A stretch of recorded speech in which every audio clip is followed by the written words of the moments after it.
Hello lads and gentlemen, I know how you love a good unboxing video. Well, today we've got a really nice gun. I think that will probably do well in the future if we ever do another Battle League. I won't enter it into the one now because we're more or less halfway through, and it's a bit of a shame that it won't get a good chance to perform, because obviously like it needs a bit of leading in. It's just all been cleaned and fettled with and whatever else, but it's not going to really get as good a chance as it should.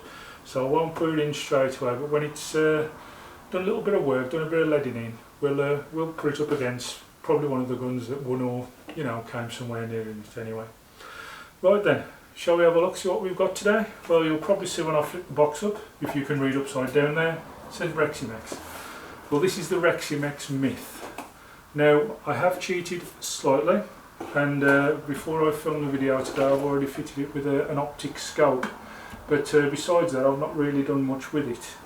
Now, as you can see, it comes like this, and it comes with what you probably know as a little shrouded tip on the end there. It fits on the end of the barrel. Well, obviously, a lot of these guns now, as you know, you have to budget in for a silencer because they've got quite a bark with just that little bit of a shroud on the end, and they're not the greatest. So while I was at the shop today, which was Solware in Tamworth, great bunch of lads, thank you very much for all your help today, I bought an Air Force One moderator, which I'm going to screw onto the end there now before I put it on the rest, so you can have a better look at it. Now, they come with a 12-shot magazine, very much in the way and the same as MP02 Puncher, and a lot of people do say that this gun resembles the MP02 Puncher, and yes, it does in a way.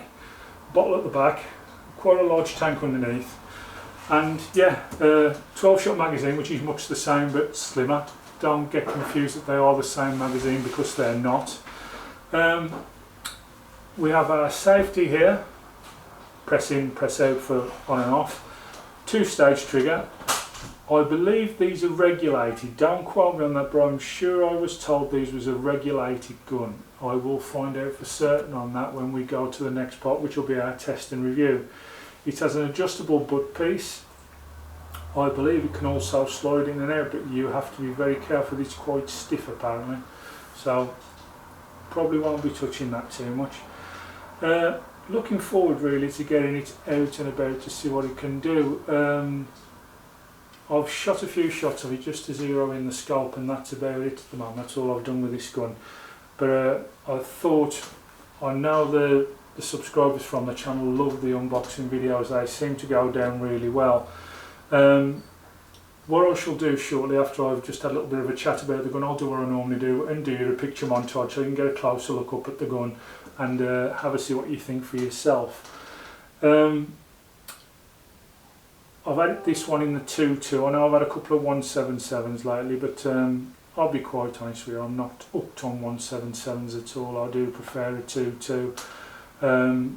I usually shoot between 20 to 40 yards, and a 2.2 is just right for me really, it just does the job. This one I was zeroing it in today, I set this for the range that we use for our obvious PCP Battle League that's going on at the moment, and it was doing a pellet on pellet, to be fair, when I got it set up. Although I've put one magazine through it yet, that's all I've ever done. It has had a barrel clean, however. One thing I will say, when I barrel cleaned the gun, these were heavily packed with shipping grease, and I suggest that when you buy any new gun, that's one of the first things you do. Buy yourself a pull through and absolutely clean it thoroughly, the barrel. You'll never quite get the shooting experience you deserve unless you do clean it out, and this one's being cleaned out now and it's shooting quite well, to be fair. Looking forward to getting it into the test and review to see how it does. I think it'll define. A lot of people say these are a lot better than the Krell MP02. Well, I've started using mine quite a lot recently, due to the fact is, as you know, with my Krell I had a poor one at first that wasn't really up to much. And then I had a second one, and that has been absolutely brilliant, pellet on pellet. So you can get an odd bad one now and again, but at least Mine was changed immediately without any fuss or problem. The lads at Sandwell Field Sports had a try with it so they could correct what the problem was and couldn't, and it was just changed straight away. Always good lads. This one, as I said, different people today who have been to Solware in Tamworth, like new to them, I've never been before, but they were really great today and I really enjoyed having a chat with them down there. I'm hoping to do a little bit of work with them over time. We'll see how that goes on. But thank you all for watching the unboxing.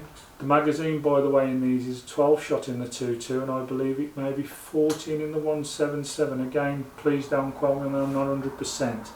But it is 12 shot in the 2.2 which I'm using. The scope that I've fitted to this is a adjustable objective optic 3x9x40, which I don't mind using these. They're quite a nice scope to use, to be honest with you. They're not busy inside, they're quite nice. The filler probe on these, just inside there, you don't actually need, it doesn't come with a filler probe, it's already fixed to the bottle, so it's just a case of you put quick Foster fit fitting on there and off you go. Massive tank. I would have thought you were talking somewhere near maybe 300 shots out of this, I would have thought. Nice ergonomic handle, so you know you've got a nice grip around that.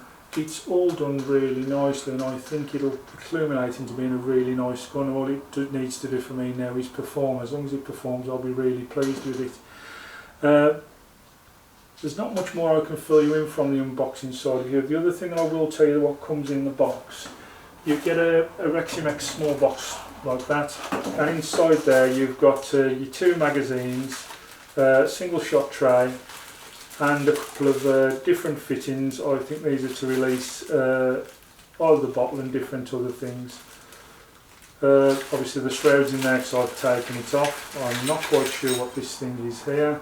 Oh, it's another Picatinny rail should you need to add one more. There is one underneath and I believe you can add another one on the side, so that'll be nice. So you get a whole lot of Allen keys in there in case anything needs tightening or adjusting, which is great. Nice little Reximex brochure. And how about this, even for you tuning in, Reximex supply you with a card target, which is really good of them, isn't it? You know. So yeah, Reximex think of a few things. First Reximex I've ever had, and I do like the way they've done things. They sort of scrimped a bit, let's say, on the box. It just seems like a plain cardboard box with just a stamping of Reximex on it, which I was a bit surprised really. I thought they'd be a little bit more spectacular, but not to worry. As I say, the silencer there that we're using is the Air Force One, which takes the bark away. Not really, can't give it a massive review on the Air Force One because I'm not really used, as I say, but I suppose that'll come in time. But yeah, thank you all for watching. That's our unboxing. Obviously I'll put the picture montage now on at the end, and I'll see you all in the next one, which will be our testing review. Thank you all for watching.